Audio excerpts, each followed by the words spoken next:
አሁን ስልክ ጠፋብኝ ያሉት እናት ተገኝቷል። አይዞት።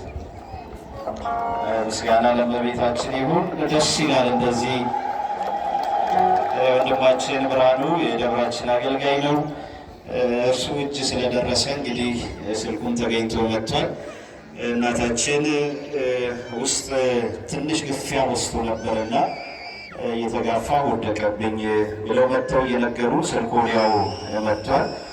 ላመጡትም እንግዲህ እግዚአብሔር አምላክ በረከቱን ረድኤቱን ይስጥልን ይጠብቅልን። ሌሎቻችሁም እንግዲህ ሌሎቻችሁም ምዕመናን እባካችሁ በዓል ስናከብር በጥንቃቄ ሊሆን ያስፈልጋል። ብዙ ሕዝብ ነው ያለው በዙሪያው በውስጡ በቤተ ክርስቲያን የሚጋፋው ብዙ ነው እና የሚያስተባብሩ ወጣቶች አሉ።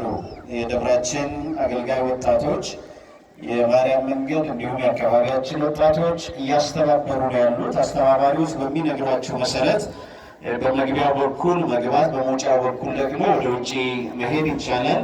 እንዲሁም ደግሞ ስትጸልዩ፣ ስታመሰግኑ፣ ስትዘምሩ ደግሞ ኪሳችሁን እየጠበቃችሁ እንግዲህ ነጠላ ለብሶ ኪስ የሚበረብር ብዙ አለ። እየተጋፋ መንፈሳዊ መስሎ ሌላ ዓላማ የሚፈጽም ሰው አለና እባካችሁ ጥንቃቄ እናድርግ። ወደ ውስጥም ስትገቡ ጫማችሁን በፌስታል እየያዛችሁ እንድትገቡ ስርዓተ አምልኮውን እንድትፈጽሙ እናሳስባለን።